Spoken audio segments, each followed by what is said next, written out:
नमो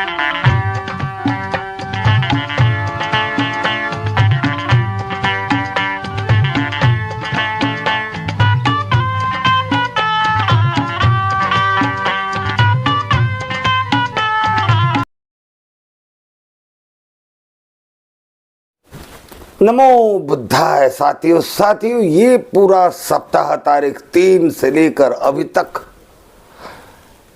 विद्या की देवी, शिक्षा की क्रांति ज्योति फैलाने वाली मां सावित्रीबाई फुले के नाम पर मनाया जा रहा है। भारत के सभी राज्यों के सभी प्रमुख शहर, छोटे मोटे शहरों में जितने भी महिला मंडल है, सारी की सारा महिला मंडल और पढ़ी लिखी महिलाओं का संगठन मां सावित्रीबाई फुले के नाम से उनकी जयंती मना रही है। आज बड़ौदा शहर में भी, बड़ौदा शहर के लुम्बिनी बौद्ध विहार में महिलाओं ने मां सावित्री फुले जयंती मनाई। जिन महिलाओं को हम बार बार कहते कि महिलाओं में क्रांति फैलाओ, महिलाओं में क्रांति फैलाओ, हमारे पास महिला वक्ताओं का होना बहुत ज़रूरी है। आज उन्हीं महिलाओं ने मां सावित्री फुले जयंती मनाकर अपना दमखम दिखाया। बड़ौदा शहर की महिला अध्यक्ष संध्या गाड़े जी, महिला उपाध्यक्ष डॉक्टर रजनी गुप्ता और महिलाओं की एक कार्यकर्ता मिसेस प्रसाद, इन लोगों ने बड़े दमखम के साथ सावित्री फुले को कितना मानती है और सावित्री फुले के जीवन कार्य को वो कितनी जानती है, इसका दमखम दिखाते हुए भाषण किए। और हमारे भारतीय बौद्ध महासभा के और शाक्यमुनि चैरिटेबल ट्रस्ट बड़ौदा शहर के अध्यक्ष महोदय ने भी इस प्रसंग पर अपने विचार रखे। तो आइए देखते हैं बड़ौदा शहर के लुम्बिनी बौद्ध विहार में किस प्रकार महिलाओं ने और कार्यकर्ताओं ने सावित्री फुले की जन्म जयंती मनाई। नाम है अज्ञान। हमारी जानी दुश्मन का नाम है अज्ञान। उसे धर दबोचो, उसे धर दबोचो, मजबूत पकड़ कर पीटो, मजबूत पकड़ कर पीटो और उसे जीवन से भगा दो। धम्म बंधुओं, ये है डॉक्टर रजनी गुप्ता जो पारुल यूनिवर्सिटी में हेड ऑफ डिपार्टमेंट है। उन्होंने मां सावित्री फुले की कविता सुनाकर कि अज्ञान ही हमारा दुश्मन है, अज्ञान ही हमारी दुश्मन है, इस अज्ञान को मजबूत पकड़ो और खूब पिटो। ये मां सावित्री की कविता सुनाकर महिलाओं को प्रोत्साहित करने का प्रयास किया, महिलाओं के जीवन में सावित्री फुले की प्रेरणा उतारने का प्रयास किया। आइए देखते वो आगे क्या कहती है। जो महिलाएं थी उनकी बहुत कम उम्र में शादी हो जाती थी। माता सावित्रीबाई फुले की भी 9 वर्ष की उम्र में शादी। धम्म बंधु डॉक्टर रजनी गुप्ता ने बहुत ही सुंदर तरीके से महिलाओं को ये बताया कि सावित्रीबाई फुले की शादी केवल 9 वर्ष की उम्र में हुई। तब ज्योतिराव फुले 13 वर्ष के थे। उस जमाने में बहुत कम उम्र की लड़कियों की शादी हुआ करती थी। उन्होंने आगे चलकर ये भी बताया कि उस जमाने में ब्राह्मणों की महिलाएं, क्षत्रियों की महिलाएं विधवा हो जाती तो तब उनको या तो सती प्रथा के नाम से जलाया जाता या तो फिर उनको जिंदा रखा जाता। तो उनके घरों में ही उनके घर के लोग, कुछ कामुक लोग उन महिलाओं के साथ अत्याचार करते और उस कारण वो प्रेग्नेंट हो जाती थी। और जब महिला कोई प्रेग्नेंट हो जाती थी तब उस महिला को पापन कह के मारा जाता था, फटकारा जाता था। इस डर से कई महिलाएं आत्महत्या कर लेती थी। तो महात्मा ज्योतिराव फुले और सावित्री फुले ने एक आश्रम शाला खोली और ऐसे विधवाओं को, ब्राह्मणों के और क्षत्रियों की विधवाओं को ला लाकर उसमें रखा गया। वहाँ वो प्रेग्नेंट महिलाओं की सेवा करती, उनका वहाँ डिलीवरी करवाती और उनके बच्चों की भी देखभाल कराती। ये कार्य भी महात्मा ज्योतिराव फुले और सावित्री फुले ने बेबाक किया। मेरे नाम से ही मिलते जुलते एक रचनाकार है, रजनी तिलक जी ने लिखी है। तो वो किताब भाई फुले का जो संघर्ष रहा है उनके साथ साथ जो है फातिमा शेख जी का भी नाम जोड़ा जाता है, जो बहुत कम लोगों को पता है। तो फातिमा शेख जो थी वो महिला थी जिन्होंने सावित्री बाई का हर जगह पे सहयोग किया है। इवन जब देवी सावित्री फुले का जन्म 3 जनवरी 1831 में महाराष्ट्र के नायगांव में हुआ था। उनके पिता का नाम खंडूजी नेवसे था और उनकी माता का नाम लक्ष्मी देवी था।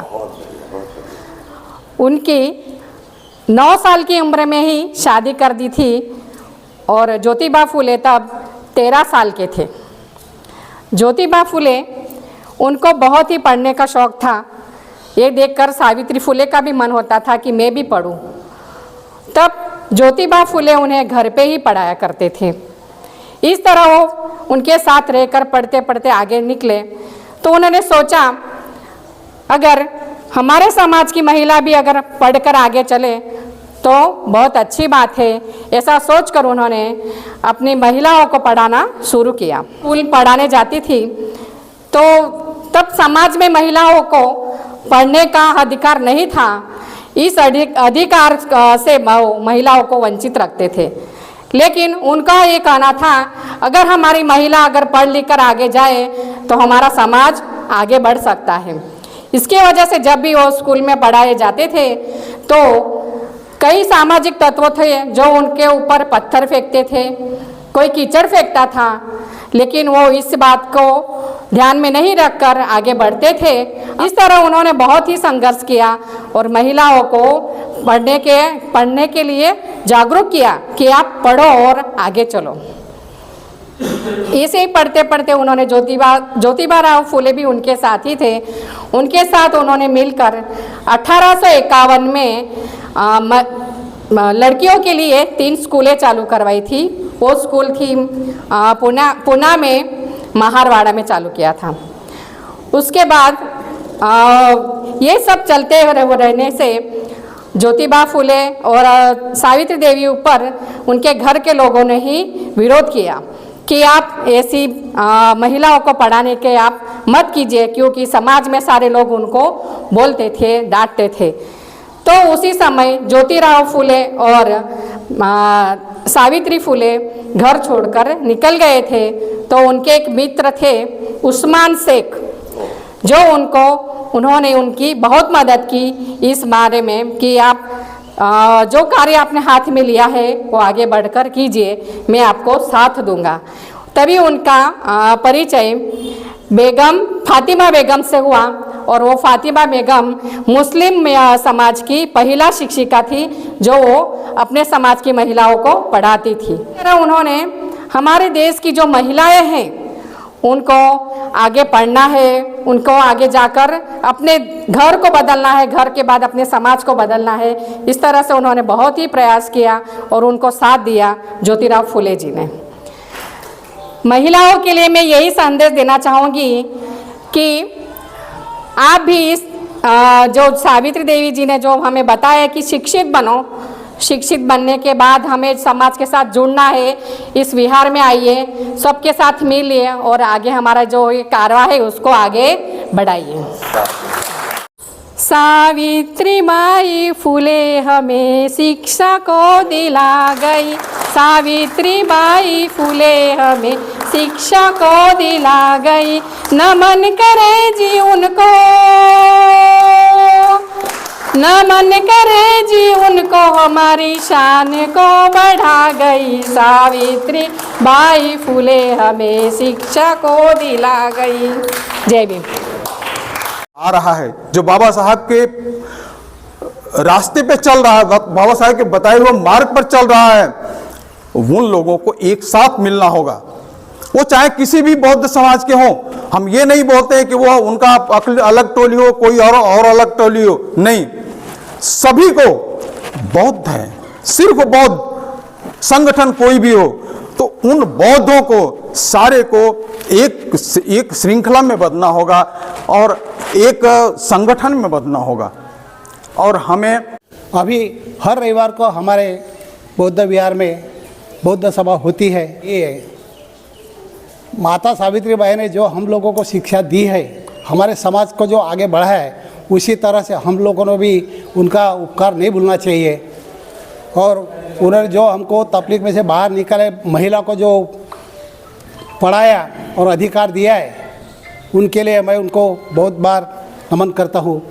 और इसके लिए महापुरुष हुए हैं, इन्होंने मानवता को अच्छा संदेश दिया है, मानव के जीवन सुखी करने के लिए जो संदेश दिया है उनका हमें अनुसरण करना चाहिए। लेकिन एक बात यह है कि जब सावित्रीबाई फुले ने महिलाओं की शिक्षा के लिए जो अवसर खोले हैं और उस अवसरों का लाभ उठाते हुए कई महिलाएं जो है आज डॉक्टर बन गई, इंजीनियर बन गई, प्रधानमंत्री, राष्ट्रपति तक बन गई है, क्या वो शिक्षित हो पाई है? शिक्षा का मतलब ये नहीं है कि पढ़ा लिखा होना या पढ़ लिख के डिग्री लेके नौकरी करना। शिक्षा का मतलब है कि हमारे समाज में जो कुरीतियाँ है, हमारे समाज में जो अंधविश्वास है, उस अंधविश्वास से लड़ने की शक्ति पैदा करना और अपने दिमाग में वो शक्ति को पैदा करना, उससे हम हमारा जीवन सुखी बना सके।